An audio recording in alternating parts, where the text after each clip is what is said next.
E aí, tudo bem com você? Eu sou Miguel Alves. Então, nesse vídeo, vamos conversar um pouco, né, sobre a Eucaristia, né? A ceia, né, dos protestantes e a Eucaristia, né, católica.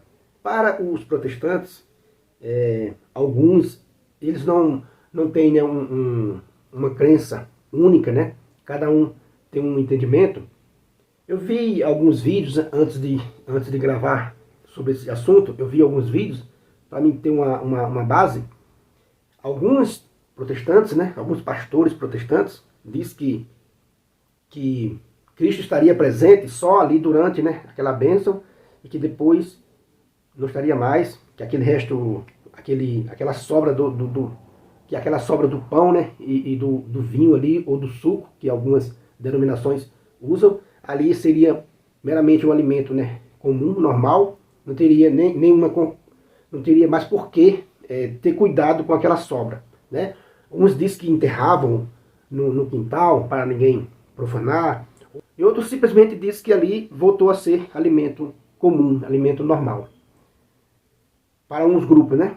Para outros grupos de protestantes, para um outro protestante, em nenhum momento tem a presença real de Cristo ali, né? Seria só uma bênção, uma consagração de um alimento normal, como qualquer um outro alimento. Só uma ênfase maior, né, à Santa Ceia. Só isso, mas que seria um alimento comum, uma bênção comum, como em qualquer outro alimento, sendo que na Santa Ceia deles lá, para esse que eu vi, dava um algo a mais, né, só para diferenciar. Mas que em nenhum momento aquela espécie do pão, né, e do vinho ou do suco seria ali uma presença real de Cristo. Então existe esse monte de interpretação para essas denominações, né, protestantes. Para nós católicos, não. Depois da consagração, com um sacerdote devidamente ordenado, passa a ser, né, o corpo de Cristo, né, o sangue de Cristo, presença real. E dura até a espécie durar, né? A sobra continua sendo consagrada do mesmo jeito. Pode se levar, né, aos doentes, pode se guardar no sacrário, né, que é a hóstia consagrada, né, a presença real de nosso Senhor Jesus Cristo. Isso é a fé católica. E dentro da Sagrada Escritura, a gente vendo dentro da Sagrada Escritura, a importância que nosso Senhor Jesus Cristo deu a este assunto. É um assunto, se você analisar com bastante cuidado dentro da Sagrada Escritura, é um assunto, né, que para nosso Senhor Jesus Cristo é muito caro, né? Você vê que ele chegou, podemos dizer, né, ele chegou a enfrentar os próprios discípulos, os próprios, né, 12 discípulos que ele tinha já recrutado. Ele chega a enfrentá-los, dizendo para eles, né, vocês também não querem ir embora? Para não abrir mão da sua missão, do seu argumento. Veja o texto, né, de João. Lá em João 6, né, vamos ler a partir do versículo 51, diz assim, né, Jesus Cristo vai dizer assim: eu sou o pão vivo que desceu do céu. Quem come deste pão viverá eternamente. E o pão que eu darei é a minha carne, entregue pela vida do mundo. Jesus fez esse discurso. Os judeus discutiam entre si como é que ele pode dar comer.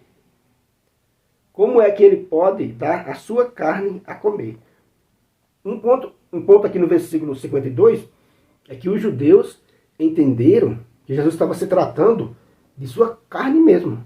Você vê que os judeus vão discutir como é que ele pode dar a sua carne a comer. Então, o discurso foi entendido por aqueles que estavam ouvindo Jesus Cristo naquele momento, né? Os judeus entenderam, que tanto é que ele vai dizer isso. Como pode ele dar a sua carne a comer? Então os judeus entenderam que Jesus estava falando, não era de uma coisa simbólica, né? Não era um simbolismo. Eu sou o pão vivo descido do céu. Quem come deste pão viverá eternamente. E o pão que eu darei é a minha carne, entregue pela vida do mundo. Ou seja, Jesus não está falando aqui simbolicamente, não. Jesus está falando aqui com firmeza, né? E até que os judeus entenderam como é que ele pode dar sua carne a comer? Aí Jesus responde, em verdade vos digo, se não comerdes a carne do Filho do Homem e não beberdes o seu sangue, não tereis a vida em vós. Quem se alimenta com a minha carne e bebe o meu sangue, tem a vida eterna, e eu ressuscitarei no último dia. Olha o ponto, né, que os irmãos protestantes, que os outros irmãos que não comungam dessa mesma fé, deveriam se preocupar. Né?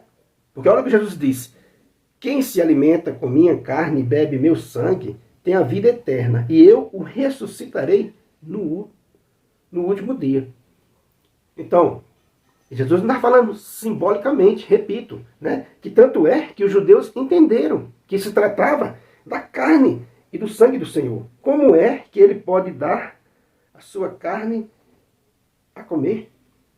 Então, nesse texto, você vê que Jesus não estava falando simbolicamente, porque senão os judeus tinham entendido simbolicamente e não tinham se escandalizado. Eles se escandalizaram. Né? Então, se eles escandalizaram, é uma prova para mim e para você hoje de que eles entenderam que Jesus falou com muita clareza que se tratava do seu corpo e do seu sangue, que se tratava que ele era o pão vivo que desceu do céu. E ele continua, né? E é interessante que no versículo 56, né, de João 6, vai dizer que a partir daquele momento, muitos discípulos o abandonaram e não mais andavam com ele. Olha aí, eles entenderam com muita clareza que não era um simbolismo, né? Uma coisa aparente, né? Não era, porque eles ficaram escandalizados a ponto de não andar mais com Jesus Cristo, porque para eles não conseguiram compreender como é que ele vai dar a sua carne a comer, né? E Jesus vai dizer também aos 12, né? Aos 12 apóstolos, e vós também não quereis ir embora? E Pedro vai responder, né? A quem iremos, Senhor? Tu tens palavra de vida eterna. Veja aqui, né, esse argumento de Jesus Cristo, né? E vós também quereis ir embora? Veja, Jesus já tinha escolhido aqueles 12 apóstolos. Mas diante desse seu argumento, ele estava disposto a abrir mão, a começar do zero. Vós também não quereis ir embora? Como se ele dissesse, se vocês vão embora, eu vou procurar outros apóstolos. Vou procurar alguém que compreenda o que eu estou falando. Né? Que ele é o pão vivo descido do céu. Quem não comer e não beber, quem não comer minha carne e não beber do meu sangue, não terá a vida eterna. Né? Não tem a vida em vós. Veja, mais uma vez, né? Tanto é que não é simbolismo, porque os judeus entenderam que se tratava realmente, Jesus estava apontando, que Jesus estava falando realmente de sua carne e de seu sangue, que se escandalizaram. E tanto é que Jesus também não abriu mão, né? Não chegou para ele e disse, não, mas isso aqui é simbolicamente e tal. Né? Jesus aqui não arredou o pé, né? Enfrentou os apóstolos e disse, vocês também não querem ir embora? Pode ir embora, como se ele dissesse, né? Pode ir embora, porque eu não abro mão do que eu vim fazer. Né? Eu não abro mão do que eu vim fazer. Então, meus irmãos, quando o protestante fica fora desse banquete do nosso Senhor Jesus Cristo, achando que é simbolicamente, automaticamente está se excluindo da salvação. Veja, Jesus está dizendo, quem não comer da carne e não beber do sangue do Filho do Homem, não terá a vida em vós. Não terá a vida eterna. Isso é bem claro, é o texto sagrado que está dizendo.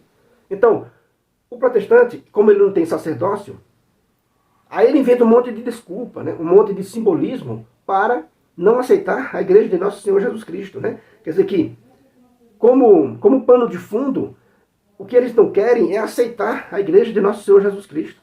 Então eles colocam aí, não, isso aí é simbolicamente. Mas se você lê, né, as palavras de Jesus Cristo,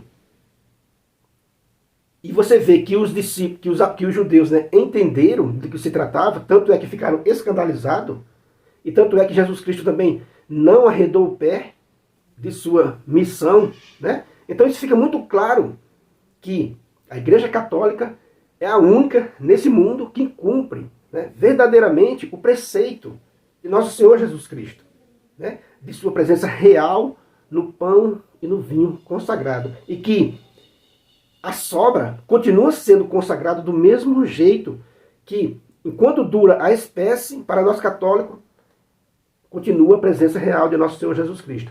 Em uma pequena partícula, tem, né, Jesus Cristo ali completo.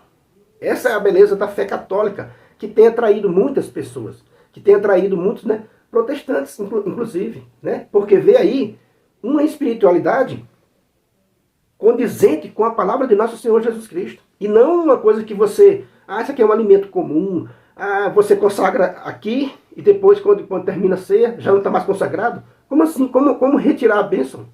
Como retirar a bênção depois? Então, meus irmãos, não caia nessa barca furada, com todo respeito aos protestantes, né? Mas não caia nessa barca furada dos protestantes de que é simbolicamente. Não é simbolicamente, porque Jesus Cristo não abriu mão.